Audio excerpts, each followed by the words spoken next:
नमस्कार, मैं हिमांशु यादव हाजिर हूं लेकर आर्टिकल 137 न्यायिक सक्रियता। सबसे पहला क्वेश्चन ही यह बनता है कि जुडिशियल रिव्यू सिस्टम किस देश से लिया गया है। यस, हमारे देश में भी न्यायिक पुनरावलोकन के कुछ सिद्धांत हैं और यह सिद्धांत अमेरिका से लिए गए हैं। अगर क्वेश्चन आए जुडिशियल रिव्यू कहां से लिया गया है, न्यायिक पुनरावलोकन कहां से लिया गया है, तो अमेरिका से लिया गया। पहला क्वेश्चन तो आपका ये बना। अब ये होता क्या है इसको समझते हैं आर्टिकल के माध्यम से। 137 क्या कहता है, आइएगा।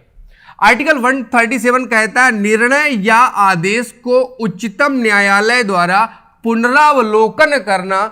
अर्थात आप सामान्य सी भाषा समझिए, इसको आगे समझाता हूं, पहले कुछ और बातें आपको बताता हूं। देखिएगा, मान लीजिएगा आपने जरूर सुना होगा 100%, एक केस आया था बेरूबारी या बेरूबादी भी कहते हैं, 1960, 1957, 58, 59, 60 तक चला। और इस केस में सुप्रीम कोर्ट ने कहा कि जो प्रियम्बल है यानी कि जो प्रस्तावना है ये कॉन्स्टिट्यूशन का पार्ट नहीं है। किसने मना कर दिया? कलर नहीं दिख रहा, एक मिनट कलर थोड़ा सा चेंज कर देता हूं। सुप्रीम कोर्ट ने कहा कि जो प्रियम्बल है, जो प्रस्तावना है, ये संविधान का पार्ट नहीं है। उसने मना कर दिया कि preamble is not part of constitution, supreme court ने कहा। कुछ दिन के बाद एक नया केस आया, केशवानंद भारती केस 1973, और इस केस में कहा गया कि जो प्रियम्बल है, जो प्रस्तावना है, ये संविधान का पार्ट है।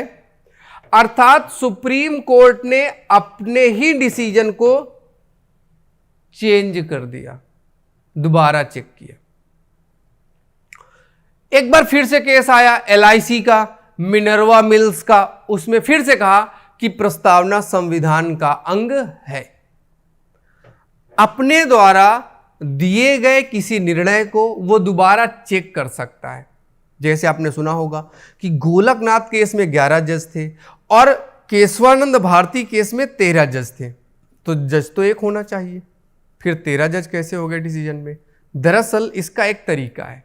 अगर संविधान की किसी मुद्दे पर कोई चर्चा करनी है तो संवैधानिक पीठ करेगी, और संवैधानिक पीठ में 5 जजों का होना अनिवार्य है सुप्रीम कोर्ट के।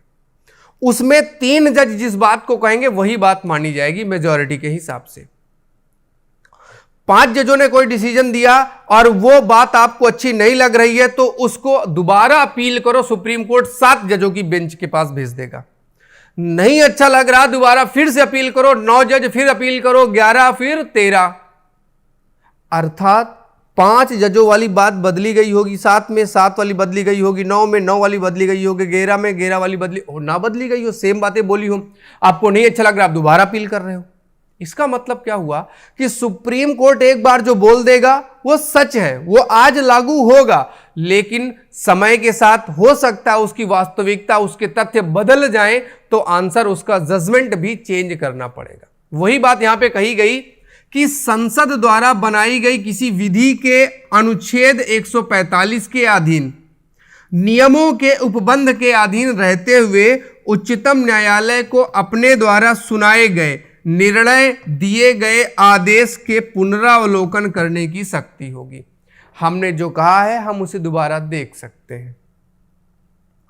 पहली बार हमारे पास जो तथ्य, क्योंकि सुप्रीम कोर्ट अपने दिमाग से काम नहीं करेगा, जो उसके पास तथ्य आएंगे, जो फैक्ट वकील के द्वारा रखे जाएंगे उन्हीं को देखता है, उन्हीं के हिसाब से वो जजमेंट करता है कि भाई तुम्हारे पास, तुमने अब अपने बेगुनाही के सबूत शामिल नहीं किए, इसका मतलब आपके साथ ऐसा है।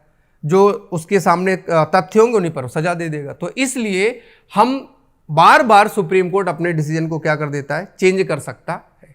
तो वो बात चेंज करेगा तो कोई गलत नहीं है, कोई बुरा नहीं है, ये इसके पास इसकी पावर के रूप में है। आपने कई बार सुना होगा, जैसे सामान्य बात करें इससे थोड़ा सा हटके, कि डिस्ट्रिक्ट कोर्ट ने फांसी दे दिया, हाई कोर्ट ने उम्र कैद दे दिया, सुप्रीम कोर्ट ने बरी कर दिया, तो इसका मतलब डिस्ट्रिक्ट कोर्ट वाला गलत है? नहीं, उसके पास जो एविडेंस रखे गए, जो सबूत रखे गए, वो उस समय फांसी देने के योग्य थे। हाई कोर्ट में तब तक और रिसर्च हुआ और खोजबीन हुई तो कुछ तथ्य और मिले, सजा और कम हुई। सुप्रीम कोर्ट के समय तक और समय लगा और चीजें चेक हुई तो बरी हो गया। तो ऐसे मामले में कोई जज गलत नहीं होगा, कोई न्यायालय का आदेश गलत नहीं होगा, वो साक्ष्यों के आधार पर आदेश क्या होते हैं, बदले घटाए जाते हैं।